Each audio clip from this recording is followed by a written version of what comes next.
Namaste.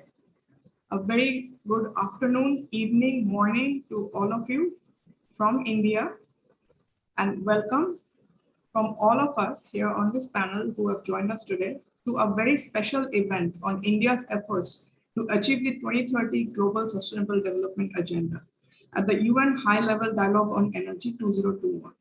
Today is the day of the summit-level dialogue at the high-level dialogue, and we will have our Honorable Minister speak in the evening.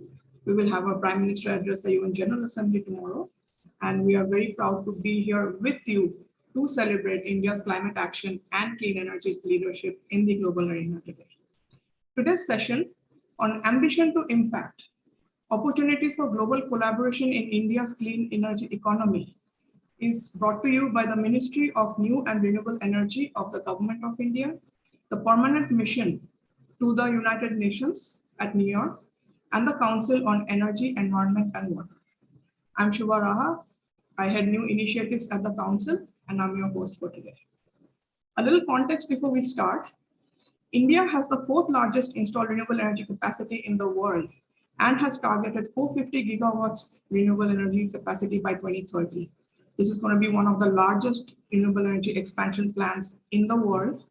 We have recently achieved the 100 gigawatt milestone and are now well on track to achieve our Paris Agreement NDCs of 40% installed power capacity from non-fossil sources and reduction of emissions intensity of our GDP by 33 to 35% over 2000 levels by 2030. We will learn more about India's clean energy ambitions and targets during the session. But one thing is certain, escalating the pace of India's clean energy development would require global cooperation for disruptive technology and high-value, high-volume collaboration and investment in clean energy generation, distribution, and innovation.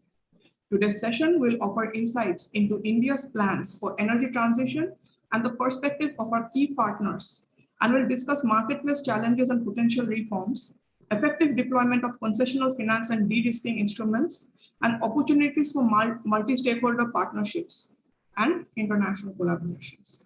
We have with us a very august panel today. Joining us, His Excellency Mr. Bhagwant Kuba, Honorable Minister of State, New and Renewable Energy and Chemicals and Fertilizers, Government of India. A very warm welcome, sir. Namaskar. His Excellency Mr. Freddy Sven, Ambassador of Denmark to India, second term going, a big friend of our country. Thank you, Ambassador, for joining us today. We have with us soon a video message from Ambassador of Brazil to India. He has been traveling, so he has sent a message by video. We are very keen to see what he has said. We have with us Mr. Indu Shekhar Chaturvedi, Secretary, Ministry of New and Renewable Energy, Government of India. Welcome, Mr. Chaturvedi. And we will also have, after the plenary, a panel discussion on the opportunities for global cooperation in India's clean energy economy, where we will hear from representatives of Newtown Kolkata Smart City and Heidelberg Cement India, who have given energy compacts to the UN as part of the HLDE exercise. We will also hear from Azure Power, CDPQ Global, and SNAM India on some of the solar, institutional finance, and hydrogen and new initiatives that are on the anvil. But to start everything off, I would request that we play the welcome address by His Excellency Mr. T.S. Tirumurti, Ambassador and Permanent Representative, Permanent Mission of India to the United Nations. If we may please have the video. Honorable Minister of State for New and Renewable Energy, Shri Bhagwant Kuba, Excellencies and friends. It is my pleasure to welcome you all to our virtual side event ahead of the high-level dialogue on energy. I commend the Ministry of New and Renewable Energy of India and Council on Energy, Environment and Water for putting this event together. I welcome the Honorable Minister of State for New and Renewable Energy. I also welcome Secretary, Ministry of New and Renewable Energy, the CEO of the Council on Energy, Environment and Water, and other distinguished speakers from India as well as from other countries. India is honored to be chosen as one of the global champions in energy transition theme at the dialogue. I'm also happy to share that apart from the National Energy Compact of India, 10 other Indian companies have submitted their voluntary compact commitments.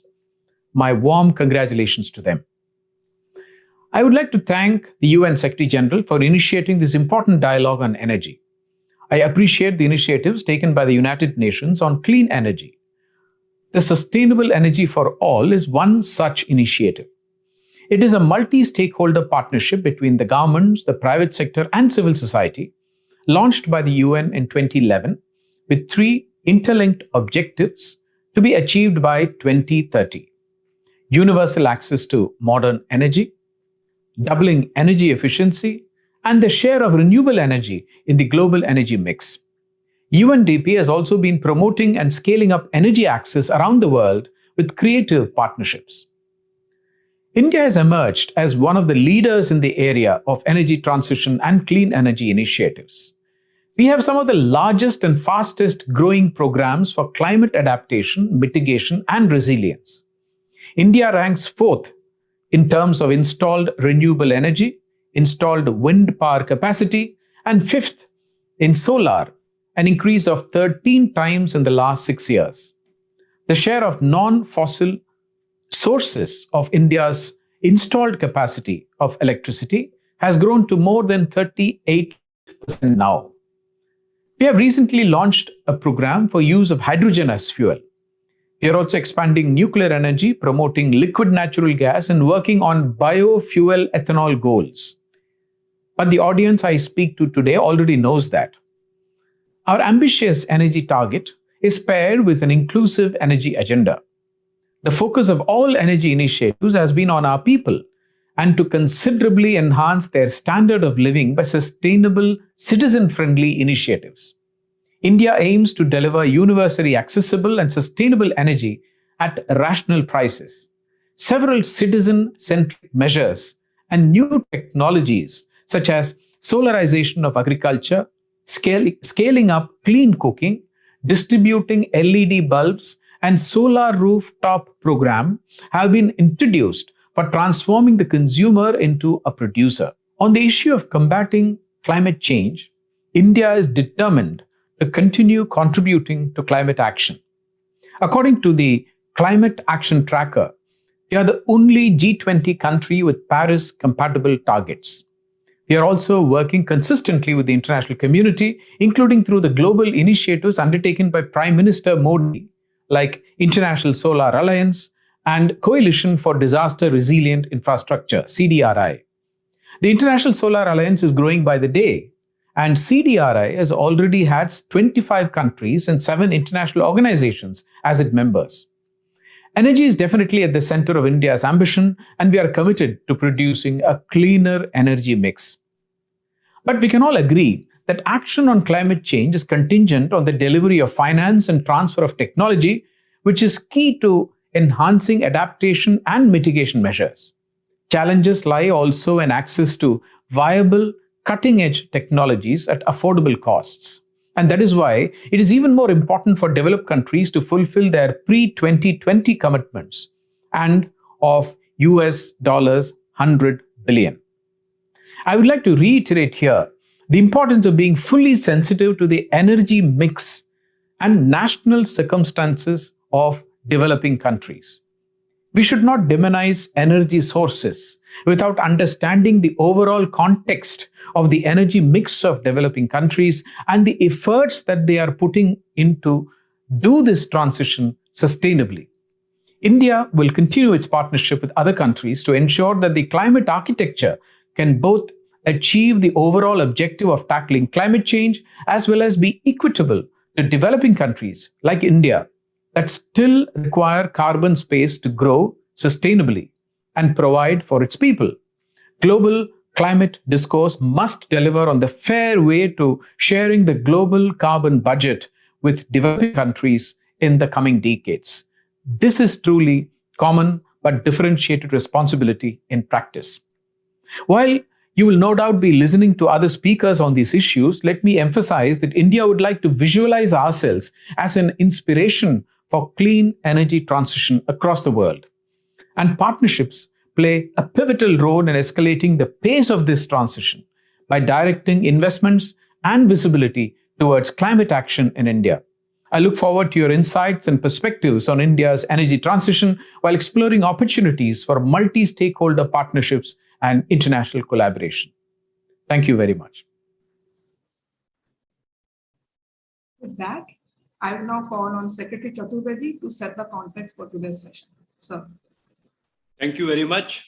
Honorable Ministers of State for New and Renewable Energy, Government of India, Mr. Bhagwant Kuba, His Excellency Mr. Freddie Swain, Ambassador of Denmark to India, distinguished participants. On behalf of the Ministry of New and Renewable Energy, I warmly welcome you to this event. I also thank you for joining us today. India has played the role of global champion on the theme energy transition in the United Nations high-level dialogue on energy. It has been a rewarding experience for us. We have gained new knowledge and new insights in a number of areas pertaining to renewable energy, and also built new partnerships with other countries. International collaboration, as we all know, is critically important for the energy transition and the fight against climate change. And we clearly see a strengthening of bilateral and multilateral efforts because of the UN high-level dialogue on energy. Today, we are also joined by two other global champions on the theme of energy transition, Brazil and Denmark. And I'm sure that they have also found the dialogue useful. The dialogue has also led to concrete outcomes for India in terms of the energy compacts that we have finalized. The compacts finalized by the Indian government include the commitment to achieve an installed RE capacity of 450 gigawatt by 2030, creation of 10 gigawatt of additional manufacturing capacity in solar modules and cells, creation of a production capacity of 15 million metric tons of compressed biogas by 2024, and achieving 20% ethanol blending in petrol by the year 2025-26. Let me also say here that in some of our commitments, we have been somewhat conservative, and we will therefore likely achieve levels which are higher than stated in the compacts. Apart from the government, 20 other entities, including private sector companies, have also finalized such energy compacts. India remains committed to achieving the 2030 agenda for development and our renewable energy targets also. Our targets are ambitious, including achieving 450 gigawatt of installed RE capacity by the year 2030. Recently, we reached the milestone of 100 gigawatt of installed RE capacity if we exclude large hydro. If we include large hydro, we are now very close to reaching 150 gigawatt of installed RE capacity. Ever since 2014, we have added RE capacities at a very rapid pace. We will also achieve our Paris commitments pertaining to reduction in emissions and to non-fossil based power generation capacity well ahead of time. We have achieved universal access to electricity, electrifying 18,000 villages in less than 1,000 days.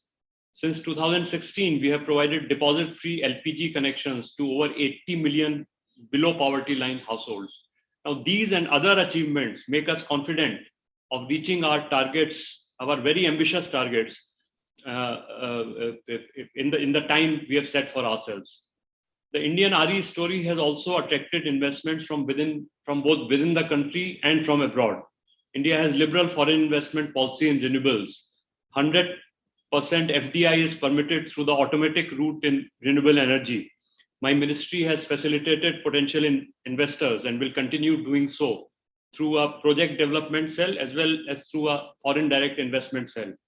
We attempt to address ease of business issues on a continuing basis. Going forward, the Indian renewable energy sector will need investments of over $221 billion for the target of 450 gigawatt. This presents good opportunities to investors, both domestic and foreign. These opportunities will also cover new areas like hydrogen and offshore wind, where we are likely to see new initiatives. In fact, our hydrogen plans are taking final shape and are likely to include demand creation through green hydrogen consumption obligations and government financial support for electrolyzer manufacturing. As I mentioned earlier, the United Nations high-level dialogue has helped us build new partnerships with other countries. In this regard, I would like to mention the major initiative that India took along with France in establishing the International Solar Alliance. The ISA Framework Agreement now has been signed by 98 countries. In the coming time, we expect to see the ISA play an overwhelmingly major role in the development and deployment of solar energy across the world, including in countries where such capacities are at a very low level presently. We have also partnered with the ISA. India has partnered with the ISA and the World Bank to take the first steps towards the One Sun, One World, One Grid vision. The coming time is also likely to see a close cooperation between this initiative and the Global Green Grids initiative of the UK. Such multilateral efforts make us confident of concerted action toward the energy transition and the fight against climate change.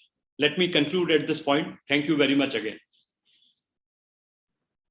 Thank you, Secretary Chaturvedi. And that actually gives me the opportunity to go into a very important part of this high-level dialogue on energy, the process that we have gone through over the past several months since India was selected as the global champion for energy transition. That has been to develop the energy compacts, which are voluntary commitments given by member states of the UN, as well as institutions, corporates, even individuals in some cases, to the United Nations as a commitment to sustainable development. We have a very short presentation that I would like to take you through as we celebrate India's contribution to the Global Energy Compacts. These have been submitted over the course of the last several weeks.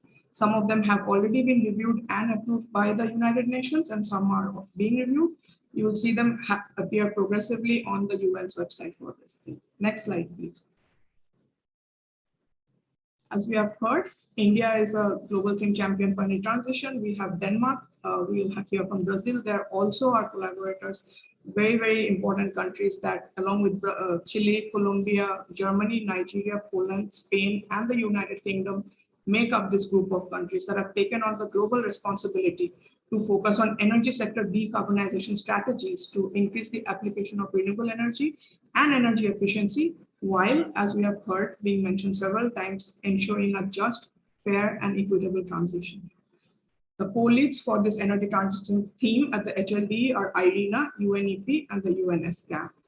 And energy compacts, like I explained, are targets, but these are voluntary. They have been asked by the UN, requested to put our best foot forward, and I'm happy to say that India has done so. And we have one of the most illustrious compacts from all the countries in the world. Next slide, please. The Government of India's Energy Compact focuses on accelerating citizen-centric energy transition. It focuses on the three pillars of energy access, energy transition, and energy efficiency. We take on several national missions that have demonstrated success at scale in the past and some that we're working towards for 2030. Starting with ensuring sustained universal energy access, electricity as well as cooking fuels for the 1.3 billion citizens of India. One of our targets within this energy compact is to provide an additional 10 million deposit-free LPG connections to low-income families by 2022, supplementing the already 80 million cylinders and connections that have been distributed under the Pradhan Mantri Ujjwala Yojana. In energy transition, we just heard from Secretary Chaturvedi, we have targeted 450 gigawatt renewable energy capacity by 2030. It's one of the biggest energy expansion programs and clean energy expansion programs in the world. We have also committed on 15th August 2021, on the 75th anniversary of India's independence, to the National Hydrogen Energy Mission, which aims to scale up annual green hydrogen production capacity to 1 million tons by 2030. We have also introduced production-linked schemes, which incentivizes the addition of manufacturing capacity in India to make India a solar hub within the next 5 years. The target on the immediate basis is to add another 10 gigawatt manufacturing capacity. We are also looking at conventional fuels and making them cleaner in this energy transition. This includes creating a production capacity of 15 MMT compressed biogas by 2024 and adding 20% ethanol blending in petrol by ethanol supply year 2025-26. Taking this transition to the people from the third angle of energy efficiency, We are looking at a number of national and subnational programs to increase energy efficiency in agriculture, buildings, industry, and transportation sectors. And we also are promoting energy efficient appliances and equipment in a direct effort to reduce India's emissions intensity of the GDP. Next slide, please. What's interesting here is that Government of India's effort has been supplemented and complemented by a host of players from across the Indian nation, including governments, the public sector, utilities from states, smart cities, and our corporates. We have energy compact submitted by the Ministry of Railways, NTPC Limited, the Rajasthan Renewable Energy Corporation Limited, from smart cities across 6 states of the country: Ayodhya Smart City, Indore, New Town Kolkata, who we have today. We'll hear from them in a little while what their plans are. Pimpri Chinchwad in Maharashtra, Roorkela and Odisha, and Surat from Gujarat. Next slide, please. We also have energy compacts from a huge range of industrial sectors covering bioenergy, renewable energy, power developers, cement and hardware bed sectors, e-mobility, telecom, and consumer goods and FMCG. Adani Green Energy and Adani Transmission have given a joint energy compact. We have Ather Energy with their e-mobility and the electric scooters, Bharti Airtel from Telecom, Heidelberg Cement. They're with us today. We'll again hear from them what their vision is. ITC Limited, JK Cement, JSW Cement, Punjab Renewable Energy Systems from the bioenergy side, Renew Power, and Ultratech Cement. Next slide, please. All in all, this reflects India's deep commitment, not at only the national level, but the subnational level, at the corporate level, at even the individual level, to take forward our drive for clean energy transition. You can find out more about our story at the official website for this HLDE process, energytransition.in. You can also visit our websites on the ministry's website at mnre.gov.in and CEW's website at cew.in. We look forward to your comments and we look forward to working further with you in this journey going forward. Thank you.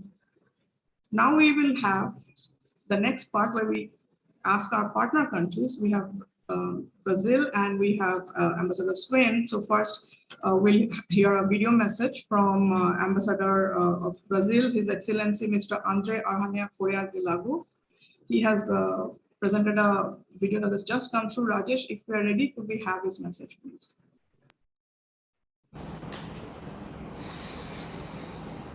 Good afternoon. I thank the UN, the Government of India, and the Council on Energy, Environment and Water for organizing this event. And I am very happy to share the many possibilities of collaboration between India and Brazil in the area of clean energy. I believe that most countries know that Brazil, for many circumstances, has one of the highest percentage of renewables in its electricity matrix. And we want to share this with all the countries in the world because fortunately we have some extremely positive experiences in many areas. In solar energy, I have to say that we are learning a lot with our Indian partners. We have achieved a great advance in Brazil because we have surpassed the mark of 10 gigawatts. But the fact is that we still have to work this together, and we are very good partners in the Solar Alliance that we are very happy to join.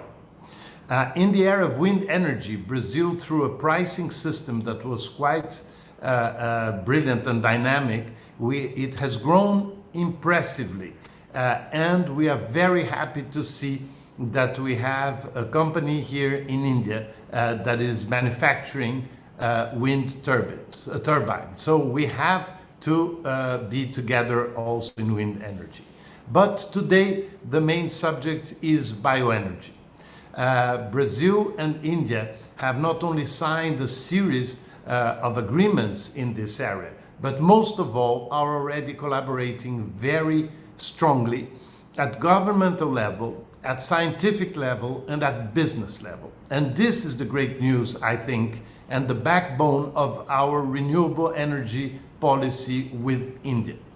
The experience of Brazil with bioenergy is quite well known. We started because of our dependency of oil in '75 after the first oil crisis. And since then, we have perfected a system that really has proven to be so efficient and so positive that even now that Brazil is not only self-sufficient but an exporter of oil, our program of ethanol is stronger and stronger. For you to have an idea, in Brazil you can only have a mix of 27% ethanol in gasoline or having as another fuel 100% ethanol. These are the two only options. And this was possible for a series of progresses that include the fact that 18 years ago we introduced the flex fuel cars, which are cars that can run on any mix of ethanol in the gasoline. And flex fuel cars were such a success that today 95% of the 2 million cars that are produced every year in Brazil are flex fuel. So we have a lot to share with India in the area of biofuels, and we want also to bring the message that had a very strong impact in Brazil, and I know that the Indian population wants very much, which is the impact that biofuels had in the air quality of our large cities. This is a great concern here in India that we share also because we all have to better the air quality of our cities. But cities like São Paulo have already experienced extraordinary improvement in the air quality. So I believe that this is one of the elements that will bring very much support to biofuels in India. Obviously, regarding climate change, we all have a very great challenge. Brazil and India are together in the negotiations. We have very similar positions. We have very similar vision about how we have to deal with the challenges and the great opportunities of this new agenda. But the fact is that no other two countries in the world can be more can benefit more from biofuels and bioenergy than Brazil and India. We are the two largest producers of sugarcane in the world, and biofuels are allowing us to reduce emissions significantly at the same time that we know that we have to improve the quality of our people and we have to bring millions to the middle class. So this balance in Brazil has been very much benefited by the biofuel program. So I would like to reiterate to you that the great news is that this cooperation is at many levels and that the governments are doing their part, the scientists, the technical cooperation also, and the business side also. So I believe this is an extraordinary agenda. Thank you very much for inviting me to participate today. I want to make a special mention to my dear friend, Ambassador Tirumurti, who was for many years my companion in the negotiations of climate change. We worked together in the basic group very intensively, and we became very good friends. I want to say hello also to the Ambassador of Denmark, who I had the pleasure to be together in Tokyo for a few years, and now in India also. Minister Kuba, it was a pleasure to see you yesterday and today again. And finally, Secretary Chaturvedi, wonderful also to be joining you today in this event. Thank you, and I wish all the very best for this brilliant event. And that brings us to our special guest for today, Ambassador Swain, Ambassador of Denmark to India. The floor is yours. Namaste, thank you very much indeed, and may I also start by thanking all the organizers and good friends, of course, Honorable Minister, good to see you, Honorable Secretary, good to see you, and Dr. Ghosh and all of you. Happy to be among the champions, and if the world has to change, we need champions. And I'm extremely happy that we are among the same group of people who are really dedicated and focused on the energy transition. However, we'd like to see the green energy transition, because energy transition is not what we are looking for. We are looking for a green and sustainable energy transition. Let me say that I come from a small country, but a smart country. We experienced the big oil shock in the beginning of the 1970s. I was a young, handsome boy at that time, and I experienced how every parts of the society got to a standstill because we're 100% dependent on imported oil, fossil fuel. That led to a conclusion very much like what India is doing now, that we had to reduce our dependence. And then we started developing the wind turbines. Today, last year, more than 50% of all electricity consumed, not produced, but consumed, came from wind.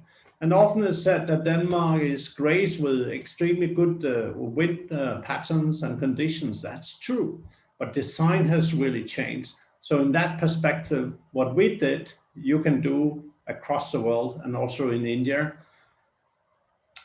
Renewable energy is the biggest driver for a better world, and we all need really to change the trajectory that we have been followed. I represent a country which has been heavily dependent on CO2 emissions in order to grow our economy. And our official position is that we cannot demand the same from India. You have the right to develop your economy, and you have the right to peak at some point of time. But we think, and we urge you really to do it in a green and sustainable way.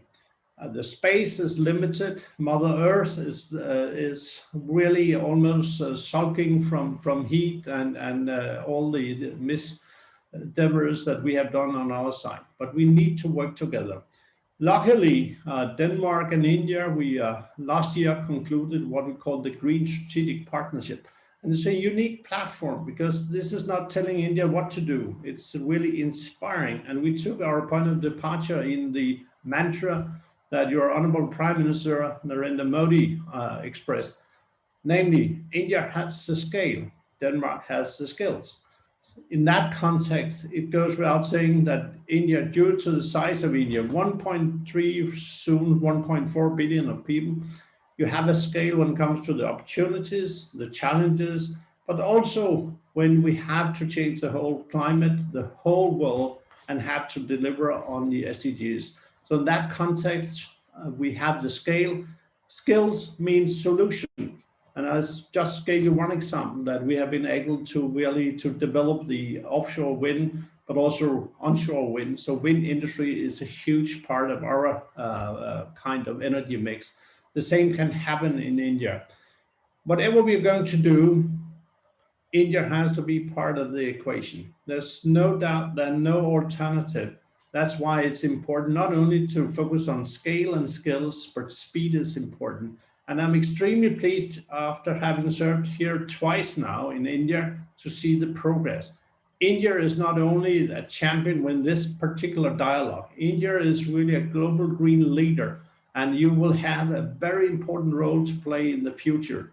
Whatever you do will have an impact, not only for you who live in India, but also all of us who are part of the global community. In that context, I'm extremely pleased that India has now really started a lot of procedures and politics in order to develop what we call disruptive technologies.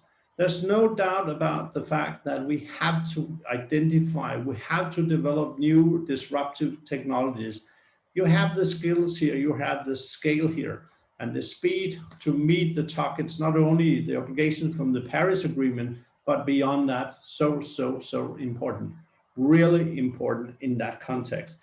I am extremely focused on the COP26, which is coming very, very close.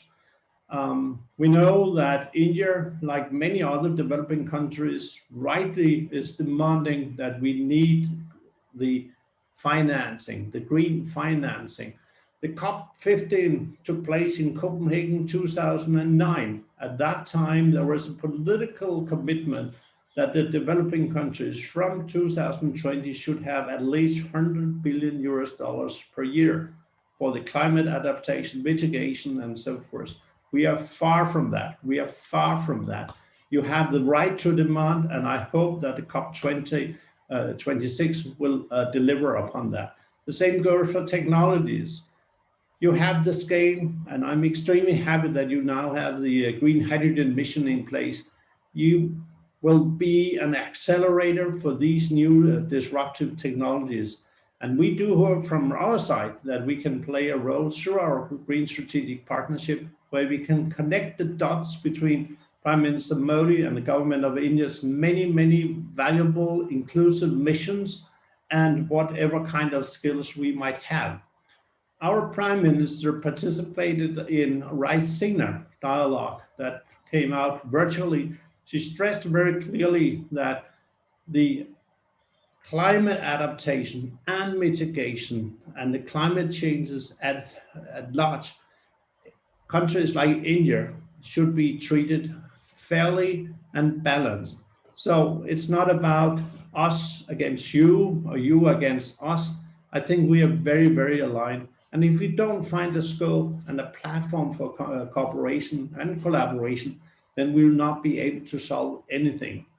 With you, India, having 1.3 billion people with the same ambition, the same wish to live under the same conditions that we have been living for many, many years, of course, the need for electricity will expand really to a level unprecedented. And there you have to do it in a green and sustainable way.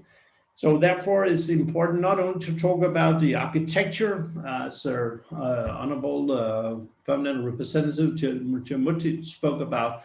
This architecture should be used really to develop and build the global greenhouse, not in the sense that we are creating problems for ourselves, but we work together, we find a dialogue.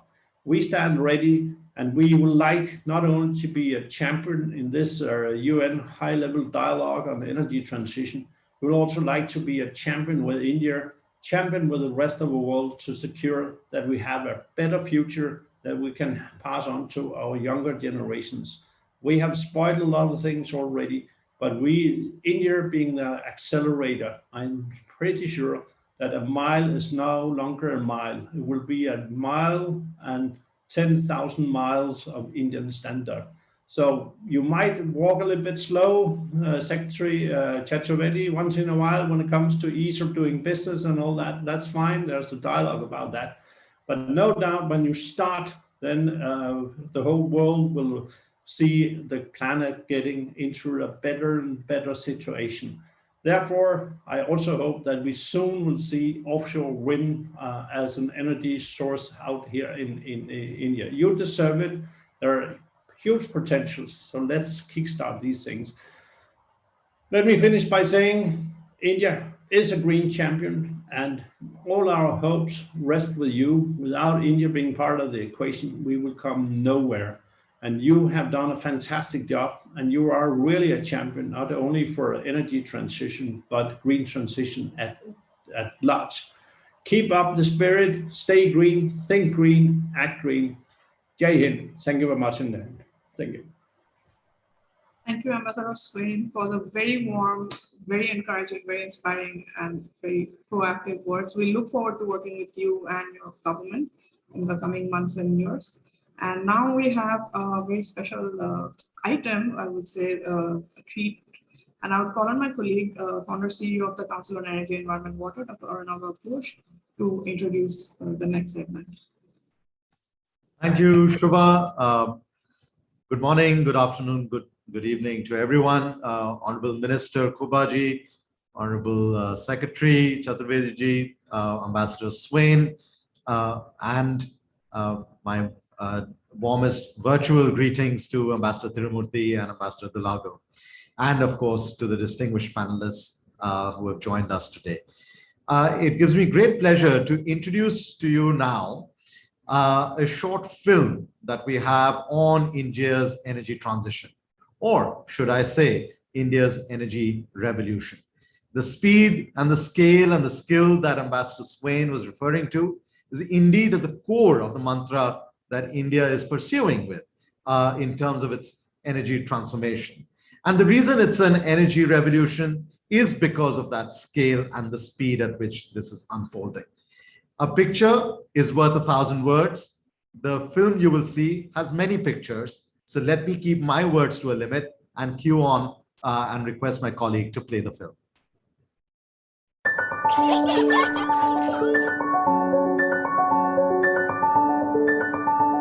India is transforming. Harnessing its abundant natural resources to become a land of clean energy opportunities.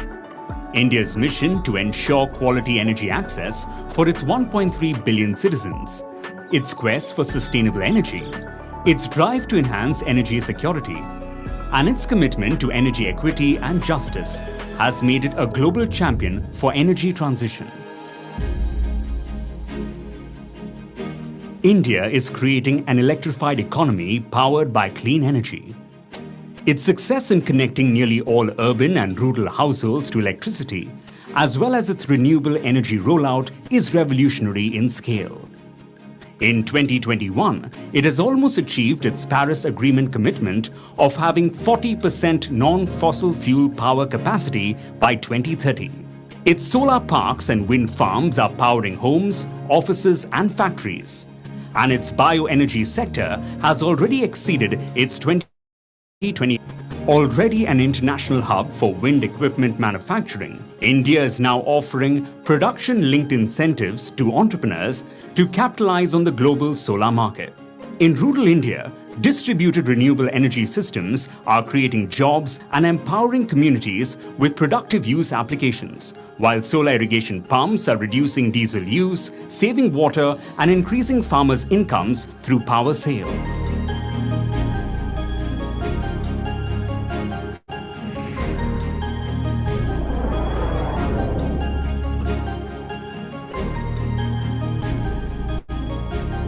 India is striving to provide cleaner cooking fuels to its citizens. Since 2016, it has provided free LPG connections to over 80 million economically weaker consumers, and now this benefit will reach another 10 million households.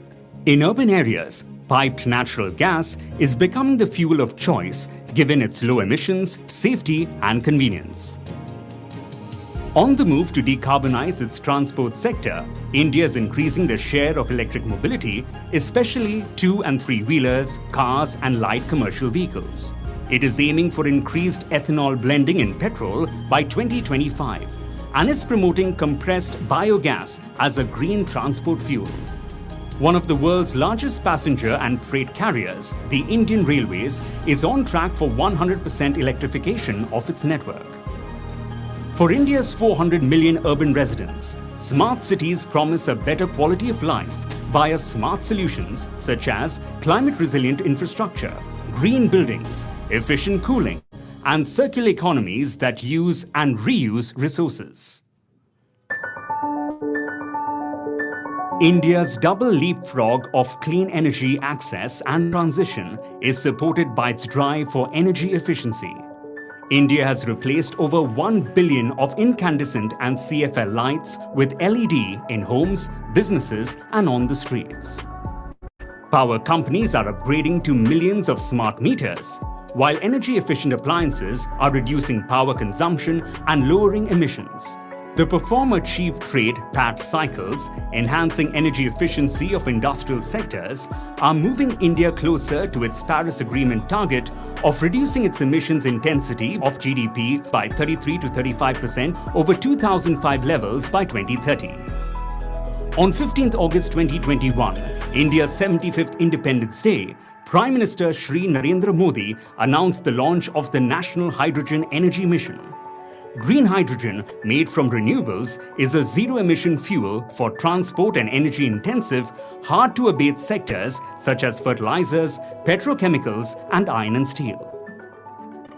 Taking its energy and climate leadership to the global arena, India co-founded the International Solar Alliance in 2015. The first treaty-based intergovernmental organization housed in India, the Alliance today has 98 signatory countries committed to global solar deployment. Leading by example, India today is on track to meet its Paris Agreement commitments. India's energy ambitions are inspiring innovation, entrepreneurship, and generating economic opportunities for millions of citizens. Skilling and research programs are equipping a new generation of green practitioners to shift sustainability from the margins to the mainstream. This ethos to be sustainable and energy self-reliant is integral to India's effort of becoming Atma-Nirbhar Bharat, a nation built on the pillars of Sabka Saath, Sabka Vikas, collective effort and inclusive growth. As a global champion for energy transition, India invites you to join this journey of energy transformation and climate action to ensure a vibrant, bountiful and resilient planet.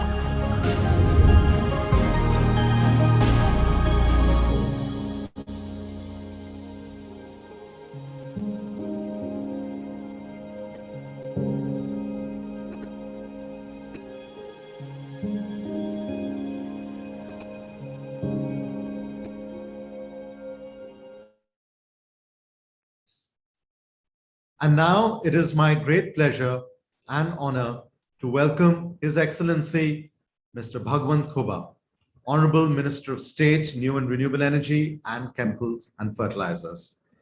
Shri Khubha is also a member of the Lok Sabha, the lower house of Parliament of India, from Bidar Lok Sabha constituency in Karnataka since May 2014.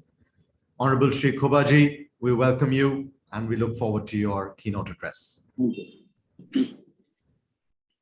Greetings from the Ministry of New and Renewable Energy. Your Excellency, Mr. Freddy Swane, Mr. Indu Shekhar Chaturvedi, Secretary, Minister of New and Renewable Energy, Government of India. Ladies and gentlemen, warm welcome. India's energy transition efforts began long before the global quest for sustainable development. Renewable energy, together with expanding energy access, improving energy efficiency, and better grid management, are playing an increasingly important role in India pursuing low carbon developmental pathway. India is progressively becoming a favored destination for investment in renewables.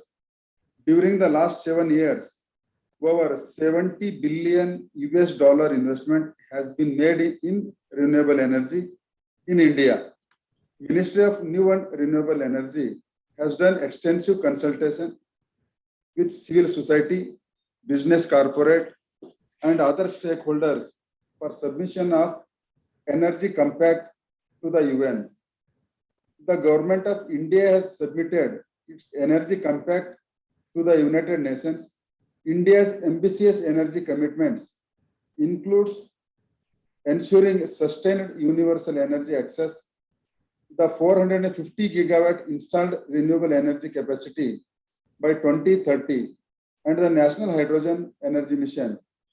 I am also very happy to announce that 21 other Indian entities, including smart cities from 6 states, have also submitted their energy compacts to the UN.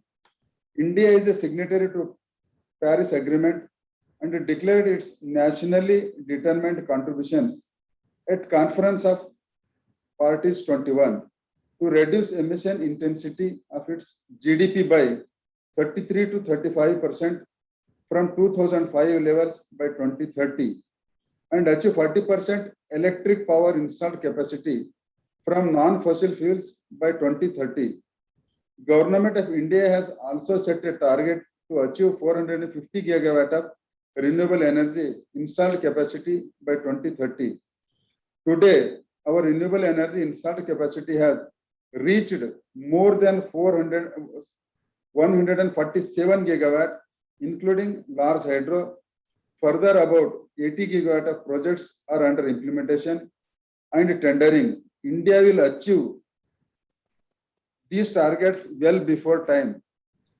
To promote renewable energy in India, several steps have been taken for rapid development of grid-connected RE plants, like development of solar parks, round-the-clock power from RE power projects, RE hybrid projects, solar cities, Pradhan Mantri Kisan Urja Suraksha Evam Utthan Mahabhiyan scheme. Recently, the production-linked incentives PLI scheme on national program on high-efficiency solar PV modules has been introduced, and the National Hydrogen Energy Mission has been announced. The Honorable Prime Minister of India has envisaged the One Sun, One World, One Grid initiative. Based on that fact that sun is always shining on some part of the world, this initiative is an effort towards providing clean, affordable energy to all. It can ensure clean energy access to all countries. The International Solar Alliance, launched by India together with France, has become an example of positive global climate action through international partnerships. It provides a platform for cooperation among all UN members states to help achieve the common goal of increasing the use of solar energy to meet their energy needs. As of August 2021, the ISA Framework Agreement has been signed by 98 countries, of which 80 countries have also deposited their instruments of ratification. Today, as citizens of this world, we are at a very critical juncture where our actions will deeply impact the lives of our future generations. To ensure that this impact remains positive in nature, the world needs to come together to script an energy transition story that mitigates and ultimately eliminates the negative effects of our developmental processes. In this context, India looks forward to collaborate with other nations to promote sustainable development, particularly through cooperation in the area of renewable energy. I look forward to the outcome of the panel discussions in this conference. Thank you. Jai Hind. Namaste. Thank you very much, Your Excellency, Minister Kubaji. If I may, before I thank all our plenary speakers, if I may just reflect on something that had just occurred to me. We've heard from Honorable Minister of State of India, which is a solar-rich country. We've heard from Ambassador Swain of Denmark, which is a wind-rich country. And we heard from Ambassador Delago of Brazil, which is a bioenergy-rich country. And I think if we can simply look at each other and see this huge potential that we have to build those platforms of collaboration, cooperation that Secretary Chaturvedi referred to in his remarks, and use that as the framework to signal a different kind of common but differentiated cooperation that Ambassador Tirumurti referred to in his remarks, I think we'd be well along the way towards transforming not just our energy systems or our economies, but the planet as well. With these remarks, let me extend my deepest gratitude to you, Minister Kuba, to you, Ambassador Swain, to you, Thank you, Secretary Chaturvedi, and my virtual thanks to Ambassador Delago and Ambassador Tirumurti. We will now move to the technical session, and I request if all the panelists, esteemed panelists, could switch on their videos, and we would dive straight into the panel discussion.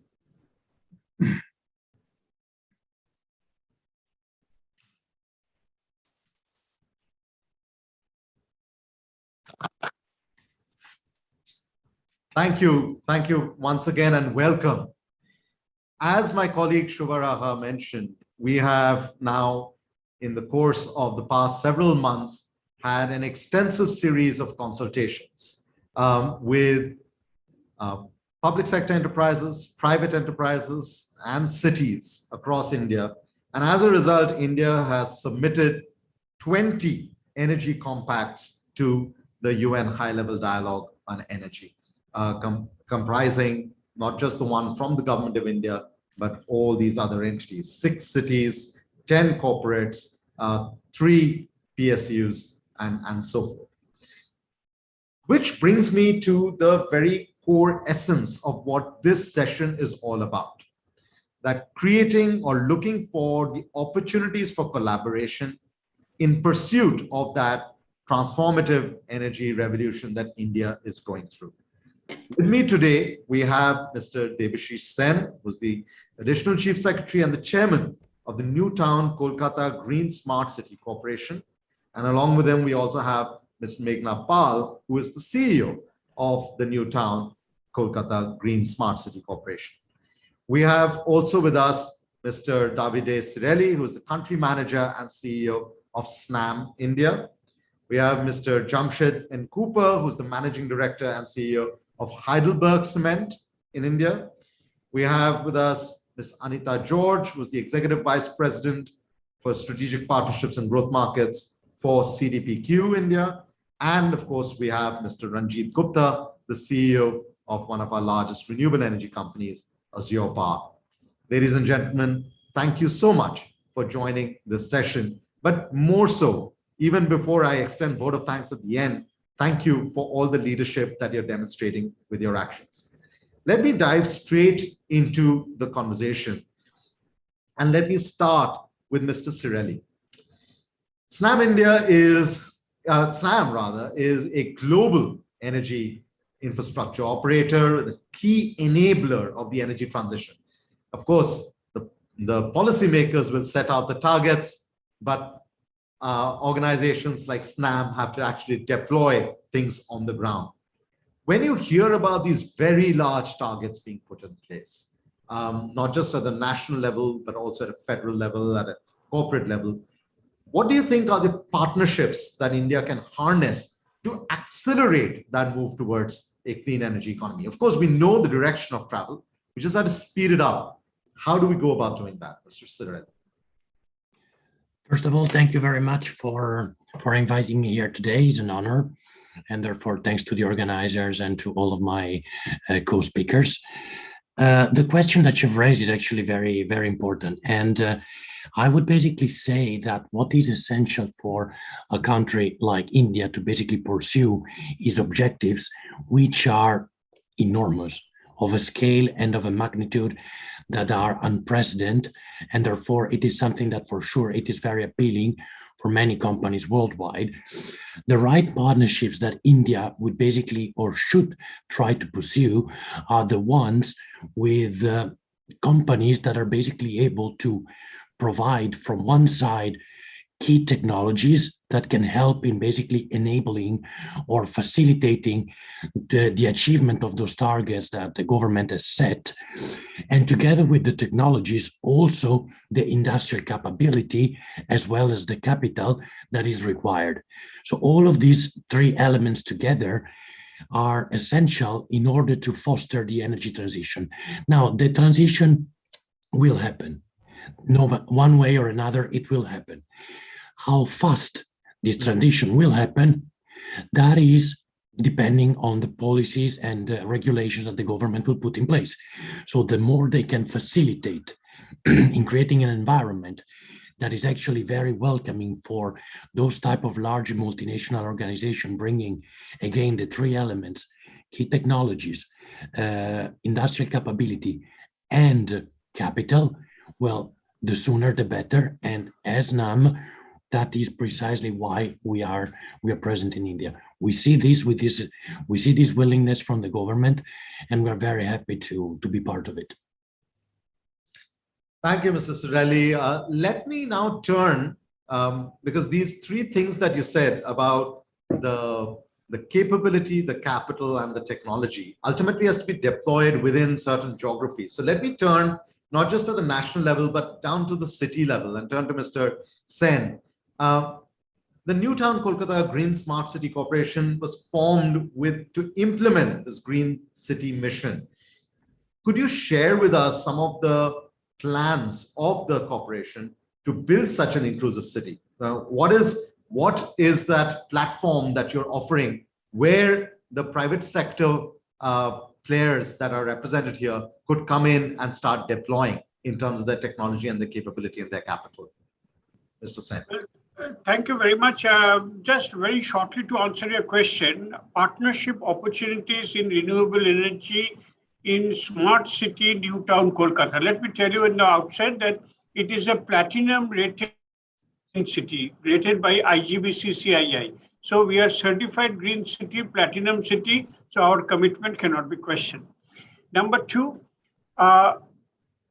Government of West Bengal has brought in what they call the EV policy, electric vehicle policy. It is just brought out in 2020.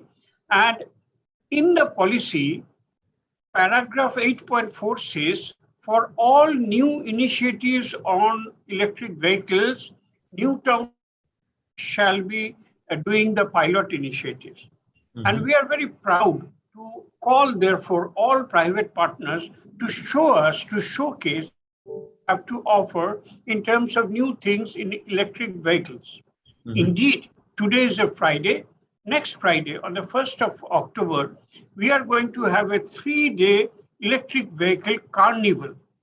And we are calling the Tata Motors, the Hyundais, the Mahindras, the lithiums, the batteries, the conversion kit maker, the banker, the three-wheelers, the two-wheelers, Ola scooters, and everybody together in a carnival where you can buy an ice cream too and have a popcorn, and very popular band of Kolkata.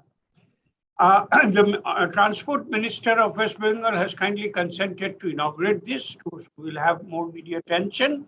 And we are having a lot of traction already. We are doing it in consultation, in partnership with the Chamber of Commerce, the Bengal Chamber of Commerce. So we are not going alone. We are taking the industry together. Number 3, other than the electric vehicle policy, in Central, it's a platinum city. We are doing a unprecedented electric vehicle carnival. And the other point is that we are taking policy initiatives for all solar energy manufacturers. The policy incentive at the city level, mind you, we have changed the building rules. We have changed the building rules and said that you at least 2% of the parking space reserved for electric vehicles. We have changed the building rules in saying that for large complexes, think of gated communities, think of housing societies, 20% of the parking area must be for electric vehicles with charging facilities. I must tell, I don't know about other places, but in many housing societies, we are having this quarrel, if I may use that word, between the EV owner and the society resident welfare association, why I should allow you to put this thing. So we have put it in the rules now, no jhagra, you have to do it. And we have also changed the building rules. 3B is that you got to have rooftop solar garden. Now, into energy, because in the solar rooftop solar farming, we have put the law that if you have to put a shed, summer heat spoils a lot of plants. So you often have to put a shade to make the sunshine milder. It has to be built of solar panel. So that way we'll have rooftop urban farming as well as solar energy. And then we are also trying for rainwater harvesting, etc. And the last thing that I would like to say, I would not like to monopolize, is that we are doing great on cycling, including e-cycling. And therefore, we are among the top 5 cities in India. We are not saying there's Cycle for Challenge being done by the ministry. And we are very upbeat. We have made cycle tracks, 19 kilometers of it, 400 e-cycles on a public docking basis. So my appeal to all of you is, please join us, get in the rules. We have made the policy. We are even conducting a carnival. Just come and join and give us more options. People will come and pick you up. Mr. Sen, that's a fantastic pitch. Between an ice cream and popcorn and a garden, you made the energy transition sound more like a picnic. But I know there's a lot of hard work that obviously goes behind this. So our best wishes to you for this. Let me now turn to Ranjit Gupta of Azure Power. Ranjit, I mean, Azure, of course, is a successful renewable energy company in India. But I know that you also are concerned about how to generate that demand for that 450 gigawatts of renewables, so that the developers like you can respond to the demand. When you hear people like Mr. Sen bringing down that energy transition down to the sort of city level, or when you see partners like Mr. Cirelli looking at the technological capability to deploy, do you still worry about generating the demand, or you think some more things have to happen to give that line of sight for developers? So I think generating demand, right, is an ongoing process. It is not something which can be done through one policy initiative or through one initiative which we take up, right? So 450,000 megawatts, 450 gigawatts of renewable energy is the target that Honorable Prime Minister has put for us. It's a humongous target. We are at, if you look at only wind and solar, we are at about 100 gigawatts with around 30, 40 gigawatts, 50 gigawatts under construction and tendering. So 150, so another 300 gigawatts to go. So 300 gigawatts does need all kinds of policy initiatives for that demand to be realized. And there are various things that we need to do. We need to work on the policy and regulatory framework. We need to strengthen that. We need to make sure that we have a framework in place which enables the transition to renewable energy.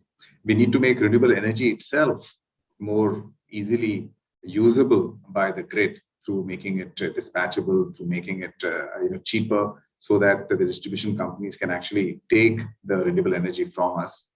We need to make sure that the distribution companies themselves are stronger, much, much stronger than they are today, right? Through the scheme that the government of India has come out, almost $40 billion have been committed by the government over the next 5 years to smarten up the grid, to improve the infrastructure of the distribution companies, to improve their health, fiscal health, and so on. And of course, we do need on the other side to somehow increase the demand through introduction of hydrogen, green hydrogen, because green hydrogen requires a lot of renewable energy through EVs, right? So that we can cut out fossil fuel vehicles, and we need to displace the coal plants, the older coal plants which are operating.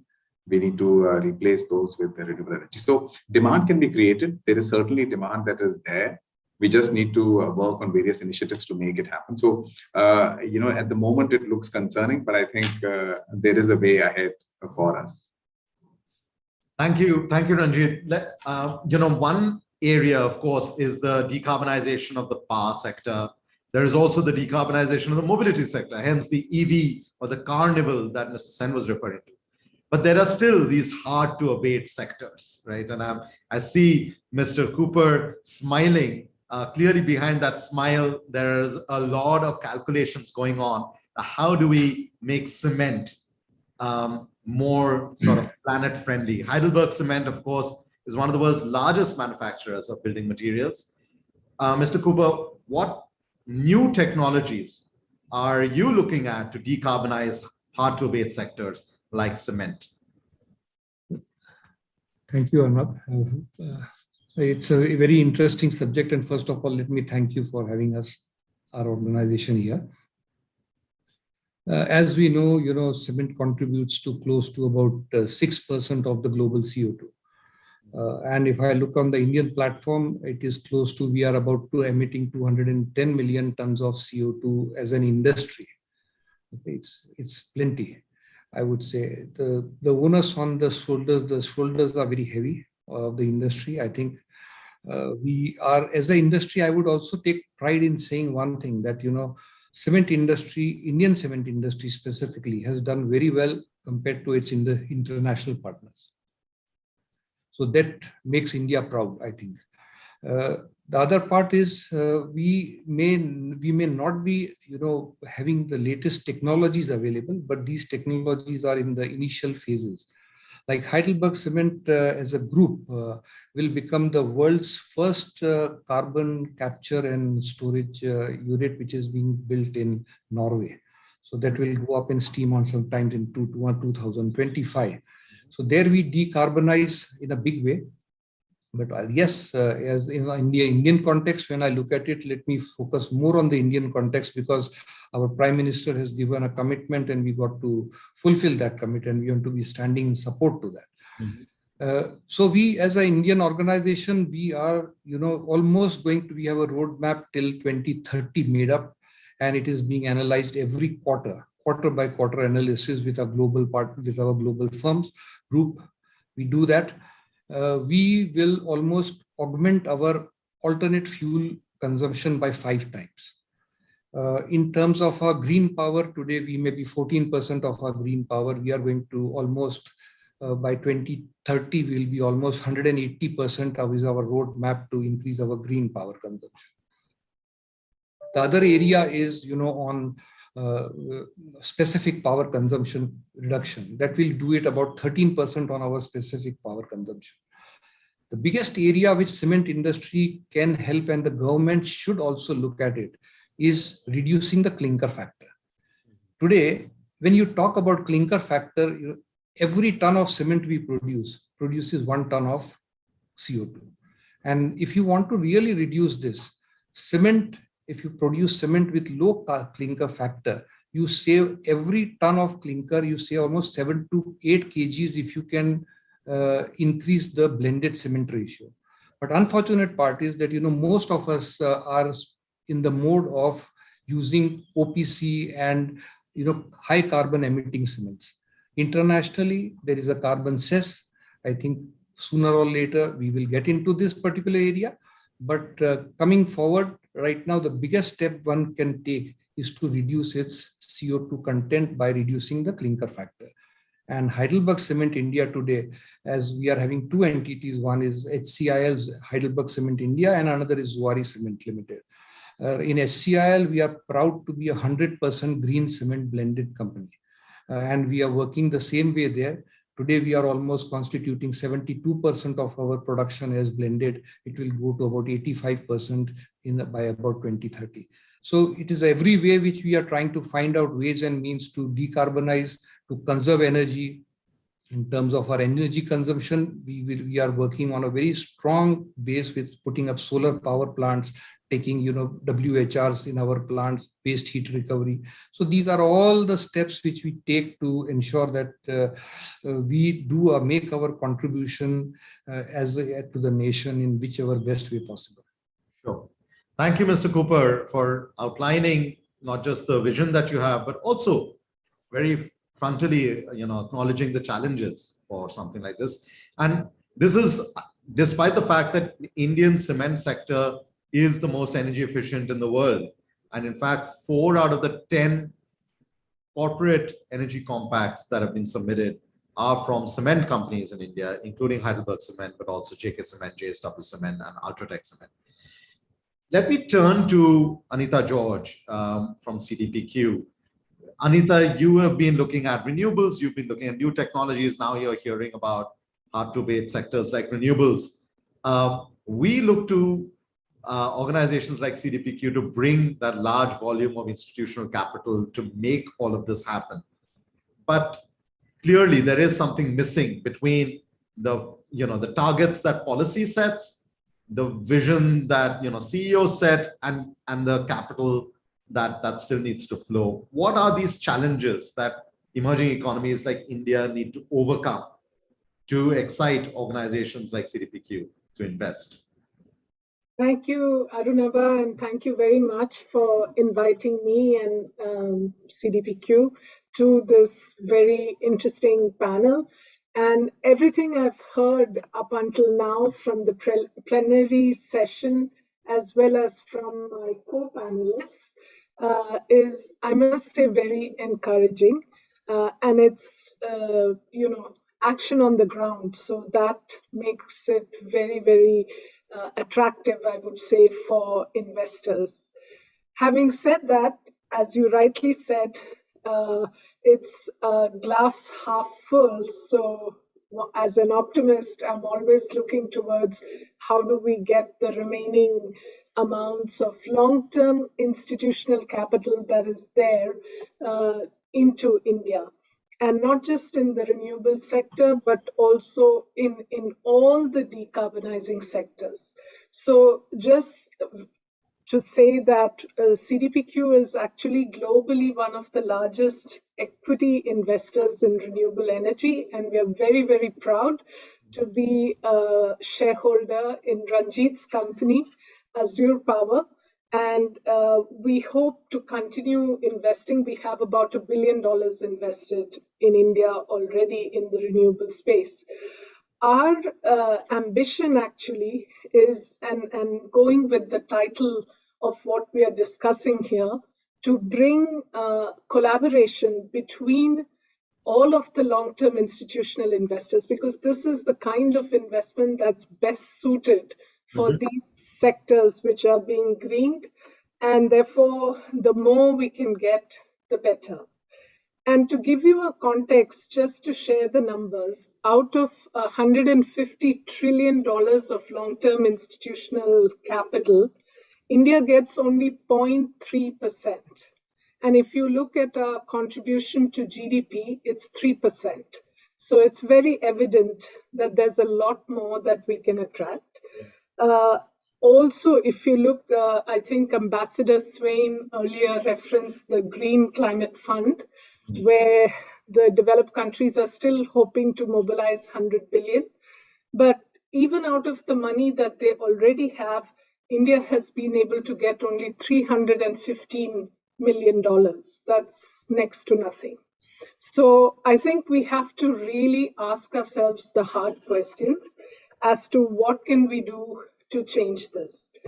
The first thing I'd say for the electricity sector is to get the Electricity Act of 2003 enacted and notified, because this new act, and we've all had an opportunity to contribute and comment on it, it encourages open access and consumer choice. And I think a lot of the things that Ranjit mentioned that's challenging the renewable sector could benefit from these new amendments.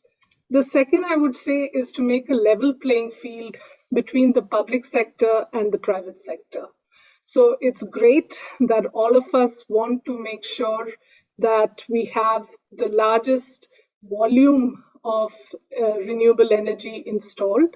However, we also have to do this sustainably with a long-term vision and view. And the only way that will work is if we have a level playing field between the public sector and the private sector. And I would really say, even more than level playing field is, how can we bring the two, the public and the private, together so that the public focuses more on big issues, big ticket investments like the grid, like battery storage linked to the grid, and leaves generation to the private sector, which has already proved itself. And long-term institutional investors like ourselves are very eager and keen to back these private sector players. Of course, the big elephant in the room is coal. And with more and more long-term institutional investors stepping out of fossil fuels, you may have read about Harvard Endowment, the Norwegian Investment Bank.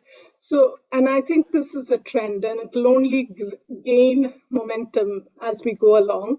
So I think as a country, we really need to look at what do we do about coal in the most effective and socially conscious manner, taking into account the several millions of jobs also that are at stake.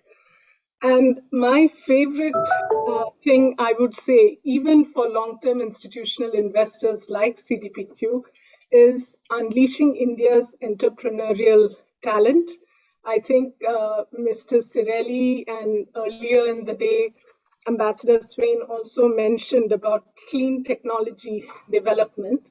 And here I think we need to create an ecosystem like what we have in Silicon Valley, in Israel, now starting to happen in Singapore, with a multitude of green focus funds, as well as encouraging the startups to, as we've done very well in consumer tech, in e-commerce, in health tech, edutech, to give a little nudge and push towards climate tech, I would say. And last but not least, I think domestic manufacturing is very key, not just for the fact that it will, of course, help us manage supply chains and, the dream and vision of Atmanirbhar Bharat, but also because I think when you have manufacturing and create an ecosystem of manufacturing, the innovation and the entrepreneurship really come to the fore. Sure. And that is something, again, that's very critical for us to really move the needle, bring long-term capital, and harness the entrepreneurial spirit, which is in abundance in India. That's such a fantastic list of not just what is happening now, but what can happen in the coming years that kind of, creates this avenue of new capital that could keep coming in. And therefore, let me turn to Ms. Meghna Pal, who's the CEO of the Newtown Kolkata Green Smart City Corporation. You heard this, and of course, we heard from Mr. Sen, what Kolkata is trying to do for EVs or for rooftop solar. And that's very much linked to this issue of open access. It's linked to, creating that entrepreneurial spirit. So, Ms. Pal, what could this Green City Mission project offer in terms of these foreign institutional investment opportunities? Actually, first, let me convey my sincere regards to all the distinguished panelists. I'm really honored to be part of this eminent panel here today. And as of the question is concerned regarding foreign investment and everything, what in Newtown, sir said, we are doing, we are focusing on a very climate resilient infrastructures. Okay. And what we are focusing on is the experience of citizens and the producing infrastructures that is conducive for investment. Investment will come definitely after they receive a conducive environment. And we are very focused to create that environment in this city. This is a 30 square kilometer city, but huge space has been dedicated for development of fintech hub and Bengal Silicon Valley, and where it is, every kind of facility is being provided for fintech investments and investments from tech sectors. And for in terms of as far as conducive environment, I'm saying that the electric transport that sir said, we are focusing on that. And overall experience in the city, the environment friendly experience in the city, close to nature experience in the city, we are focused to that. And we are committed to developing a robust IT infrastructure. There is a coming, in very shortly will be coming up an integrated command and control center from where we'll be able to focus, keep a vigil on everything that is going on and address right away any issue happening there. And renewable energy generation infrastructure is also given a lot of stress, and overall smart infra is going to be there for any investor who is coming here and intending to invest.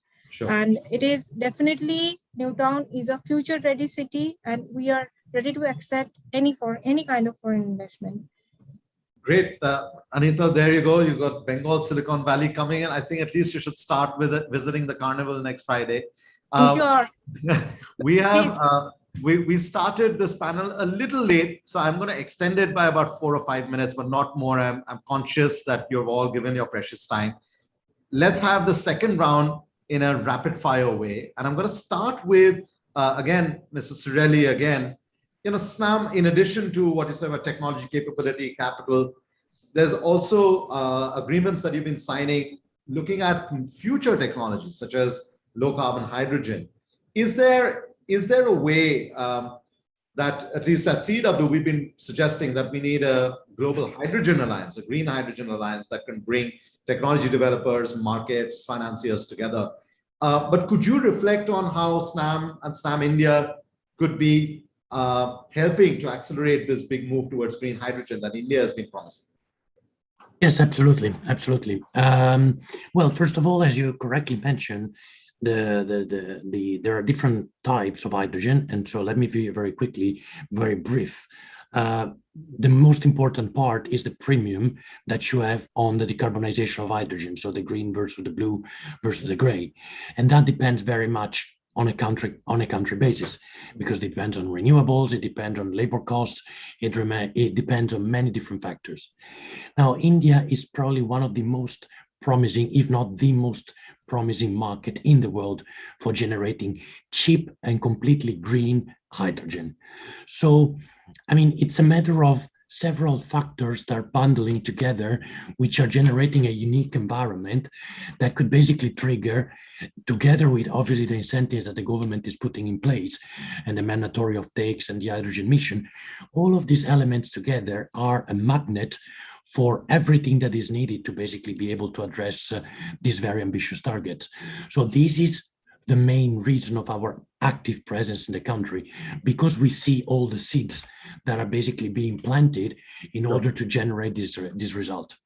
Okay, I hope those seeds grow into shoots sooner than later. Ranjit, let me turn to you. Azure, I think, was the first Indian renewable energy company to be listed in the United States, and it has been successful in raising capital, including from Manita. But when we look at this huge volume of investment that needs to come in, give us one or two ideas on how financial collaborations can de-risk the investments coming into emerging economies like India. So it's it's very, very important, right? I mean, if you look at the cost of renewable energy, the cost of renewable energy is going to be one of the most important factors in the energy transition, right? Because, I mean, storage cost or the cost of hydrogen are all driven by the cost of renewable energy. And one of the key ingredients of the renewable energy cost is the cost of finance, right? Whether it is equity finance or debt finance. So there are two things that need to be done, right? One is at the end of the financials, where, of course, they need to be given strategic targets so that they have mandates so that they can invest in renewable energy projects and clean energy projects, and therefore funds are available to the finance providers at competitive rates, which they can give to India. The other thing, as far as India is concerned, is the currency risk, right? I mean, when we do raise money from outside of India, we end up spending 300, 400, 450 basis points on hedging our costs. And there has to be a mechanism, because long-term, India does not expect to see its currency depreciate by 400 or 450 basis points, right? So there has to be a mechanism whereby through some mechanism, we are able to reduce this cost, right? And that will have a huge impact. 100 basis points on cost of finance can reduce the cost of renewable energy by 15 to 18 paisa, right? So that's a huge impact, right? And the third thing is at the end of the renewable energy player, right? The framework, the contracts, the regulatory environment, where we look towards the ministry to help us create an environment which is able to attract cheaper sources of capital. So all three aspects are important. One, the transaction, the other is the provider, and the third is the taker. Very clear agenda. Thank you, Ranjit. Mr. Cooper, let me turn to you. You were mentioning the Heidelberg cement plant that's coming up in Norway, I believe, with carbon capture and storage.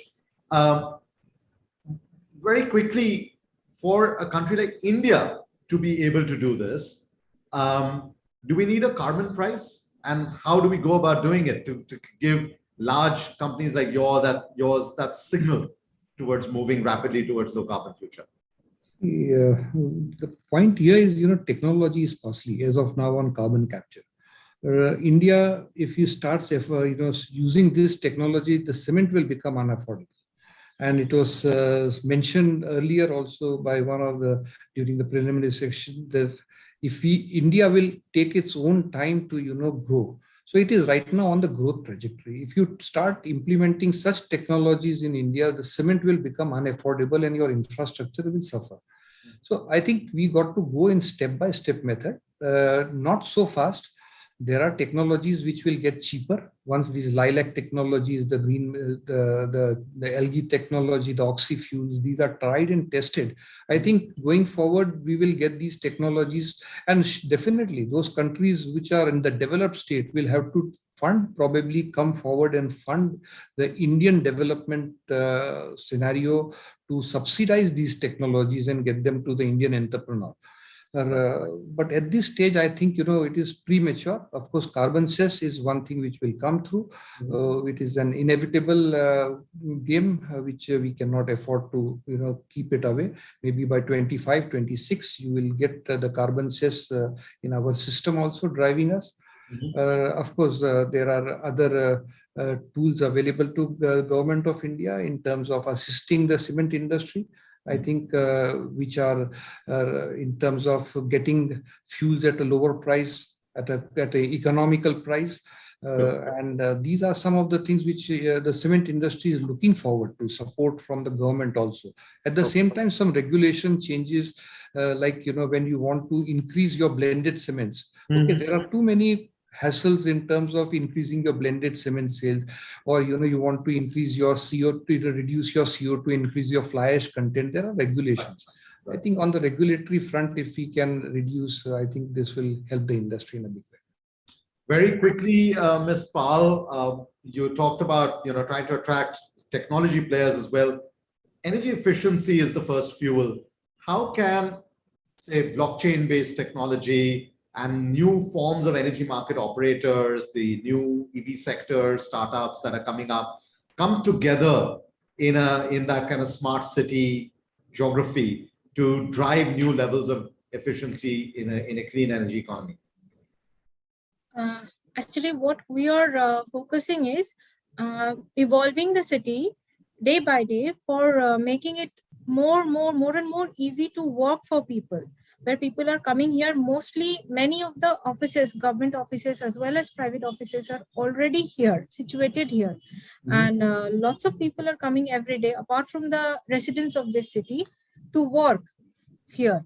And we are focused on creating more and more such opportunities, such workplaces for people, for offices, for global players, where they can come up and set their offices and start doing work. And we have a plan, and this is under implementation also, of co-living, co-working spaces and Wi-Fi enabled work cocoons, happy work areas, and many other such facilities, digitally enabled facilities, where people can feel comfortable working here and without, burdening themselves with much liabilities, and such work-friendly environment we are, very sincerely focused to create. Thank you. Anita, I wanted to give you the final word, but for a more macro question. CDPQ, of course, has reduced its own carbon emissions by 20% per dollar invested. But I wanted to look at the financial sector as a whole. And as you might be aware, there's a lot of conversation happening in India now about a taxonomy, a green taxonomy for investment. Could that kind of change the investment landscape and direct capital towards the more future-oriented companies or cities that drive the new economy of future? Absolutely, Arunabha, I think so. And if you ask me, the train has already left the station. So as you may know, the IFRS, which is the International Financial Reporting Standards, have the Sustainability Standards Board that they've created. And there is a coalition of all the different groups, whether it's the rating agencies, the Big Four, the industry associations, that are sort of coming together saying, okay, let's accept these global standards, which everybody is coming into. So I think that it would be very important for India to understand what those are and where we may need to tweak the taxonomy, especially given the reality on the ground and what we need to do as many people mentioned, Mr. Jamshed mentioned and others, of that phased approach, right?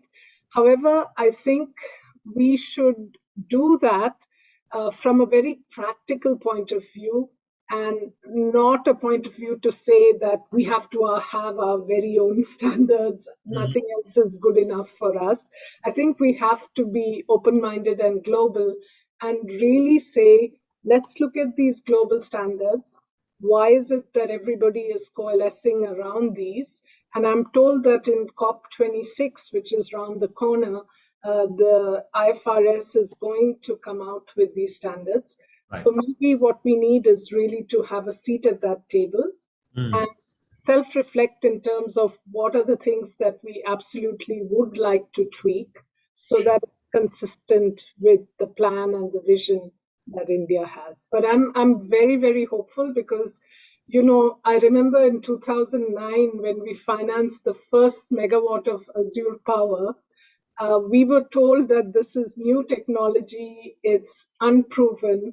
And just in 10 years, look at what has happened to the solar industry. So I am convinced that with these global standards and India's attention to what those will mean, we can really transform. And as somebody in the plenary said, India has a huge opportunity to really be a leader in the space. And I have my fingers crossed that we take that mantle. Those are such great words to end on. I mean, just this reflection of what's happened just in the last 10, 11 years. And, you know, one almost feels a little jealous of the new players who will enter and rapidly grow on the foundations that so many of you on this panel have laid with your hard work over the last decade. So may, at least from my side, may your first mover advantage still stay with you. But let me take this opportunity to extend my sincere thanks to all of you who participated in this panel for submitting the energy compacts, for leading from the front, and also on behalf of CEEW, my sincere thanks to the Permanent Mission of India to the United Nations, and of course to the Ministry of New and Renewable Energy, Government of India. I will now hand over to Mr. Dinesh Jagdale, Joint Secretary of the Ministry of New and Renewable Energy, who's been really the force behind this entire process for so many months to drive us to this point of the UN High-Level Dialogue Energy. Mr. Jagdale, the final word is yours. Thank you, Dr. Arunuba. It's such a pleasure to listen to all the panelists today. And my first thank you, because you have brought the best out of these leaders who have really brought out such a kind of revolution in the last decade or so, much before that probably. And it was wonderful to see all of them talking today on the subject of energy transition, especially the global collaboration that we all require. And as you mentioned, the last 10 years were such eventful. And I can see what the next 10 years would be. You know, that's a decade of action, as everybody talks about. And the decade of action just began in Jan 2021, when the UN announced that India would be leading, would be a global champion in the energy transition. And since then, for the last 9 months, it has been a journey of partnerships. It has been a journey of such eventful discussions that we together had with such wonderful industries, industry leaders, sectoral leaders, financiers, and of course the smart cities who joined us a little late in, but then we were able to convince them. And today it's such a wonderful event to see more than 6 smart cities have joined and submitted an energy compact.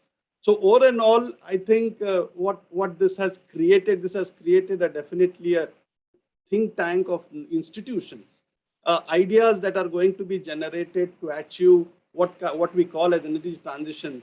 But it is going to really support the overall Indian ambition. And when we talk of this mammoth ambition that we have of 450 gigawatt and beyond, but it is not only reflected to the electricity sector. We are talking over on the energy aspect. And I'm sure this green energy transition, the energy aspect with the likes what today we had the contribution from Mr. David Cirilli from SNAM, Then we had Mr. Debashish Sen and Ms. Meghna Pal from the Newtown, the smart city, which actually was, you mentioned how it was coming through as we all feeling, right, let's go and have the carnival presence in next week. But thank you, all of you. It was Mr. Jamshed Cooper mentioned about the cement, but it's very important point to understand and how the cement industry is moving. And you also pointed out how Indian cement industry is efficient. But such industry leaders are going to make life easier for the government of India because they will bring in ideas, they will implement the ideas, they will bring in the finance, and then that would make a little life easier. Thanks to Anita George. I think she spoke absolutely to the point and what really requires. I couldn't meet her in several weeks in spite of trying to meet her, but virtually we could have that chance today. So I will definitely come and meet her to understand more about what we should do as the Ministry of New and Renewable Energy going forward. And of course, Mr. Ranjit Gupta, his contribution in the renewable energy sector is well known. So thank you, all of you.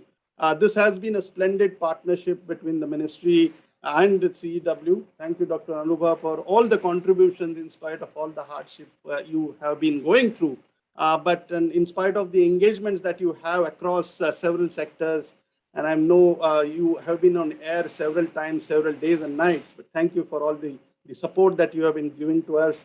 And of course, as I last time also I mentioned, Shua, you have been brilliant as a support to us. Her contribution, and anytime, everywhere she is there at just on the first call. So thank you, Shua, for giving us all the support.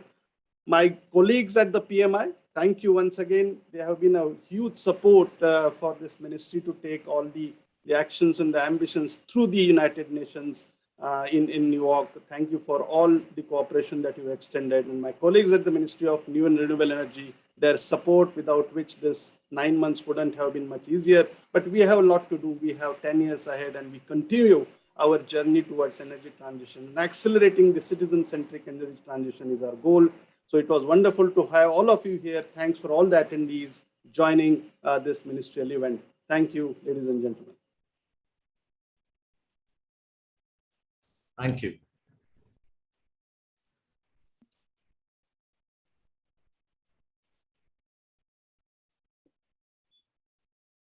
Thank you. Thank you very much, Ms. Pal. Thank you, Thank you so much, Dr. Ghosh.